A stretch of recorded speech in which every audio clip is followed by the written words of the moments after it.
खबर यह है कि इजिप्ट यानी मिस्र भारत का Pinaka multi barrel rocket launcher खरीदने में दिलचस्पी दिखा रहा है। अब आर्मीनिया ने दिलचस्पी दिखाई हुई है, इनफैक्ट ले भी लिया है।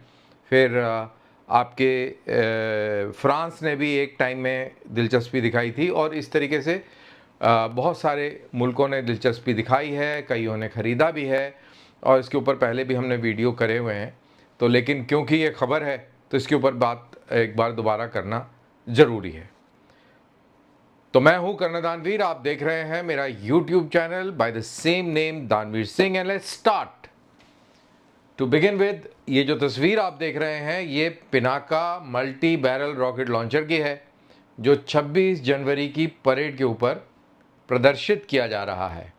ये दो रॉकेट लॉन्चर हैं, दो गाड़ियां लॉन्चर, और हर एक गाड़ी के ऊपर दो कैनिस्टर माउंट हैं। हर एक कैनिस्टर के अंदर 6 रॉकेट ट्यूब्स हैं, तो टोटल मिलाकर 12 ट्यूब्स हैं, यानी कि एक लॉन्चर के ऊपर 12 ट्यूब्स।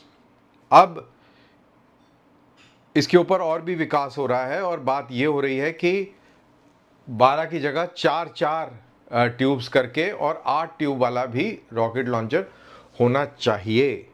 और वो क्यों होगा वो मैं आपको बताऊंगा। तो सबसे पहले इन रॉकेट्स की क्या ज़रूरत है। लड़ाई के अंदर हर एक हथियार की कोई ना कोई आवश्यकता होती है, कोई ना कोई इंपॉर्टेंस होती है। तो इस वेपन सिस्टम की क्या इंपॉर्टेंस है। अब ये multi barrel rocket launcher basically Russian concept से बिलोंग करता है और यूराल नाम के ग्राड 21 नाम की जो मल्टी बैरल रॉकेट लॉन्चर्स थे ग्राड सीरीज़ के, तो वो भारत में भी था और उसके बाद में फिर अब ग्राड 21 के बाद में ये पिनाका आ गया है, स्मर्च भी आ गया है। तो इसकी ज़रूरत रशियन कॉन्सेप्ट में क्यों थी। देखिए, रशिया का कॉन्सेप्ट था mass, it depended on mass, massive armoured formations, massive artillery और मैसिव फायर पावर। मतलब कि जहाँ पे हमला करने जा रहे हो वहाँ बिल्कुल उसको पहले ही निस्ते नाबूद कर दो लॉन्ग रेंज फायर पावर से, जिससे कि आपकी जब इन्फेंट्री या बख्तरबंद गाड़ियाँ जाएं तो बहुत आराम से चली जाएं और वहाँ जाके उस पर कब्जा कर लें। मास डेविस्टेशन। तो ग्राड BM-21 जो था वो बेसिकली अनगाइडेड रॉकेट्स, आपने एक इलाके के ऊपर बहुत सारे रॉकेट्स अंधाधुंध फायर कर दिए, रॉकेट्स ज़मीन पर गिरे, फटे और उसका इम्पैक्ट हुआ वहाँ पर जितने भी गाड़ियाँ ओपन में हैं, लोग ओपन में हैं और सॉफ्टर टारगेट्स हैं, वो सारे तबाह हो गए। और जो नहीं तबाह हुए वो बंकरों में, ट्रेंचों में छुपे रहे। तो कॉन्सेप्ट इस तरीके से होता है कि जब आप अपने लक्ष्य के पास होते हैं एज एन अटैकर और आप उस पर हमला करने वाले हैं, तो जाहिर सी बात है जब आप अपने ऑब्जेक्टिव के पास जाएंगे तो दुश्मन तो वहाँ पूड़ियाँ खाने के लिए नहीं बैठा हुआ है, वो भी देख रहा है आपको, तो आपके ऊपर वो गोली चलाएगा, आपके ऊपर आर्टिलरी के बम के गोले डालेगा, टैंकों से फायर करेगा, आपको छोड़ेगा नहीं। लेकिन आपने तो हमला करना है, तो आप क्या करेंगे।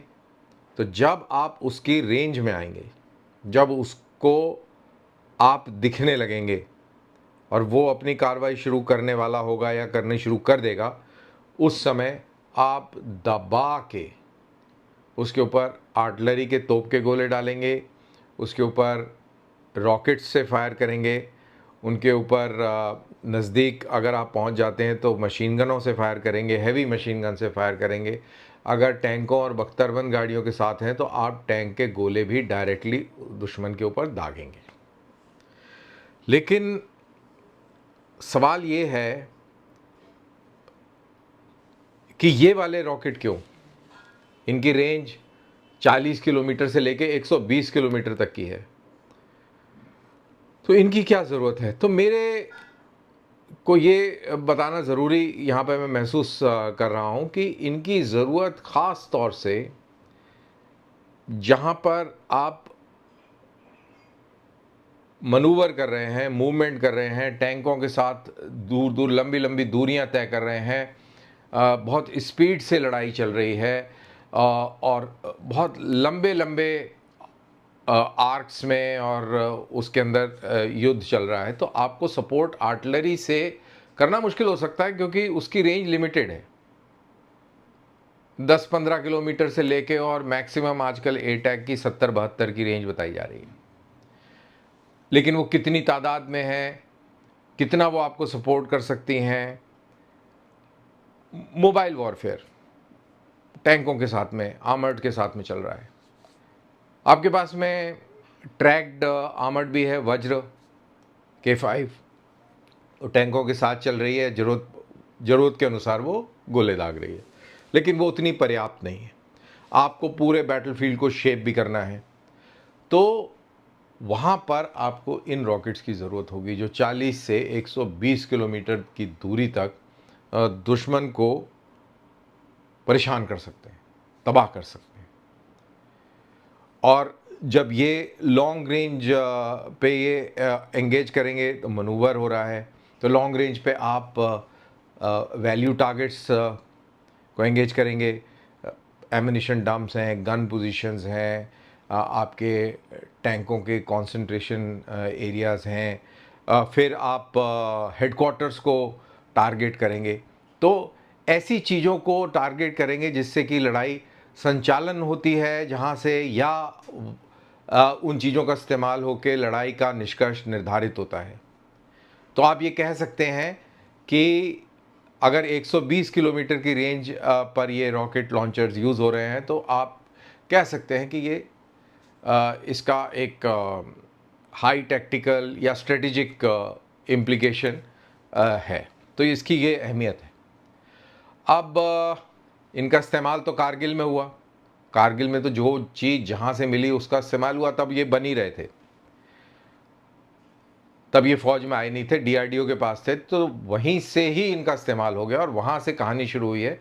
और अभी ये बहुत शानदार लेवल पर है, दुनिया के अलग अलग देश इसमें दिलचस्पी दिखा रहे हैं।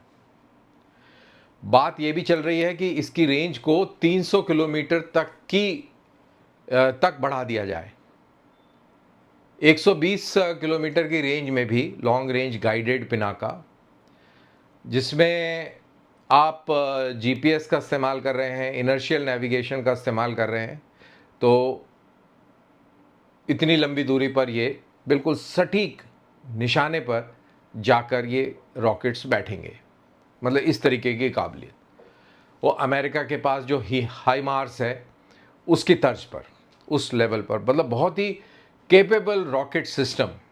जो 40 किलोमीटर वाला रॉकेट है वो तो अनगाइडेड रॉकेट है, वो तो एक तरफ दिशा में किया, वो दिवाली की रॉकेट की तरह छोड़ दिए और वो जाके गिरे और धमाका हुआ, धूल उड़ी, धुआं उड़ा, जो बाहर थे वो मारे गए, जख्मी हुए, तबाह हो गई चीज़ें वगैरह वगैरह। लेकिन जो ये लॉन्ग रेंज वाली बात हो रही है, ये बिल्कुल प्रिसाइज, एकदम प्रिसाइज। तो लॉन्ग रेंज वाला जो रॉकेट है उसका साइज़ भी, जो उसका कुत्र है, जो उसका डायामीटर है, वो भी डबल है। And that comes to our initial question that I was talking about, कि ये 12 ट्यूब्स की बजाय इसमें 8 ट्यूब्स की होंगी, क्योंकि वो जो ट्यूब्स जो लॉन्ग रेंज वाली हैं वो बड़ी होंगी, तो जाहिर सी बात है वो कैनिस्टर में भी काम आएंगी, तो 4-4 की बात होती है। तो ये वेपन सिस्टम बहुत अमेजिंग है। और इसकी एक और रॉकेट की तस्वीर मैंने डाउनलोड करी है। ये पिनाका गाइडेड रॉकेट है जिसकी मैं बात कर रहा हूँ। इसमें आप देखिए कि नोज़ के ऊपर भी फिन्स लगे हुए हैं, पीछे भी लगे हुए हैं। और इसमें जो कॉन्सेप्ट की जो बात हो रही है कि एक बार आपने रॉकेट को बूस्ट कर दिया और जब वो टर्मिनल फेज़ में आने की तैयारी कर रहा है, तब आपने ये रॉकेट बूस्टर जो है इसको ड्रॉप कर दिया और उसके बाद रह गया आपका प्रोजेक्टाइल, जिसके अंदर भी एक मिनी रॉकेट है जो इसको टर्मिनल फेज में गाइड करेगा और सटीक निशाने पर जाके लगेगा। तो ये डेवलपमेंट चल रहा है और इन्हीं डेवलपमेंट्स के चलते अब इजिप्ट ने अपना इंटरेस्ट दिखाया है और नॉर्थ अफ्रीकन कंट्रीज़ में भी इंटरेस्ट है, यूरोप के अंदर ग्रीस ने भी इंटरेस्ट दिखाया हुआ है, आर्मेनिया की बात हमने करी, फ्रांस ने भी एक बार इसको देखा लेकिन उनको ये समझ में नहीं आया तो उन्होंने वो आइडिया ड्रॉप कर दिया। लाइकवाइज अरब वर्ल्ड में भी मैं कहीं पढ़ रहा था, शायद यूएई या कोई मुल्क है जो इसमें इंटरेस्ट दिखा रहा है। तो it's an interesting weapon system और भारत का बना हुआ है, भारत में बना हुआ है, तो इसकी कीमत काफ़ी कम है। जब बात अमेरिका के हाईमार्स के साथ हो रही है तो हाईमार्स की कीमत तिगनी चौगनी होगी इसके मुकाबले। ये सस्ता है, इजी टू मेंटेन है, सिंपल टेक्नोलॉजी है, इफ़ेक्टिव टेक्नोलॉजी है। तो ये एक इंडिया की एक अजीब और एक different kind of competitive as है जो कि अभी किसी भी मुल्क में नहीं है। चाइना के अंदर है लेकिन वेस्टर्न कंट्रीज़ के अंदर ये वाली एज नहीं है, ये भारत के अंदर है क्योंकि हमारे पास स्किल्ड लेबर है जो इतनी महंगी नहीं है एंड हम लोगों के अंदर हमारे यहाँ पर कीमतें इतनी ज़्यादा नहीं है डेवलपमेंट की जितनी कि यूएस और यूरोप में है। तो बहरहाल ये एक अच्छी खबर है कि इजिप्ट इसमें इंटरेस्ट ले रहा है।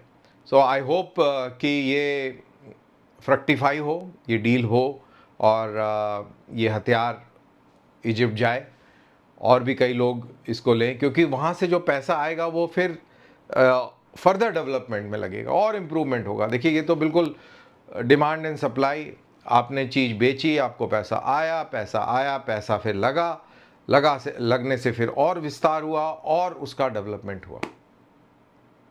तो चलिए इसी उम्मीद के साथ कि भारत की डिफेंस इंडस्ट्री दिन प्रतिदिन अच्छा करेगी और आत्मनिर्भर बनेगी हमारी सेनाएं, जो कि हमारा लक्ष्य है। तो इसी के साथ ये वीडियो मैं यहाँ समाप्त करता हूँ। आपको अगर पसंद आया हो तो प्लीज़ इसको लाइक करिए और अपने दोस्तों के साथ शेयर कीजिए और मुझे दीजिए इजाज़त।